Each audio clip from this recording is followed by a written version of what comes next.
Point number 4، ماں کا کام ہے کہ بچے کے سامنے والد کا احترام پیدا کرے. ماں بچے کو بتائے کہ والد کا مقام کیا ہے، تنہائی میں بتائے.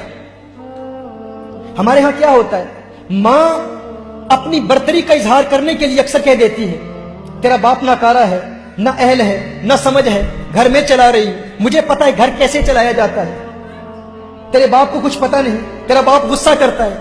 اب وہ ماں سمجھتی ہے کہ میں اپنی برتری کا احساس دلا کر بچے کو اپنی طرف راغب کر رہی ہوں، لیکن اس ماں بیچاری کو پتا نہیں ہوتا کہ باپ کو اللہ نے گھر کا اگر ناظم بنایا ہے تو یہ باپ کی ذمہ داری ہے کہ باپ کا روب اور دبدبا بھی رہے اور باپ کا پیار بھی بچے کے دل میں رہے. لیکن وہ ماں بچے کو رفتہ رفتہ باپ سے بھی دور کر دیتی ہے اور وہ بچہ پھر نہ ماں کا رہتا ہے نہ باپ کا رہتا ہے. اس لیے ضروری ہے کہ ماں باپ کا، والد کا احترام بچے کے دل میں پیدا کرتی رہے اور والد ماں کی خدمت کا جذبہ بیدار کرتا رہے.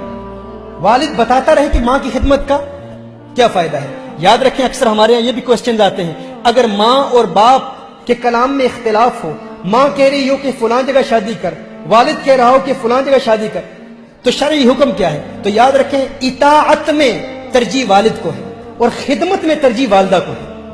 یعنی اگر والد حکم دے رہا ہے کہ فلاں کام کر اور والدہ کا حکم اس کے خلاف ہے تو اس میں بچہ اطاعت والد کی کرے گا.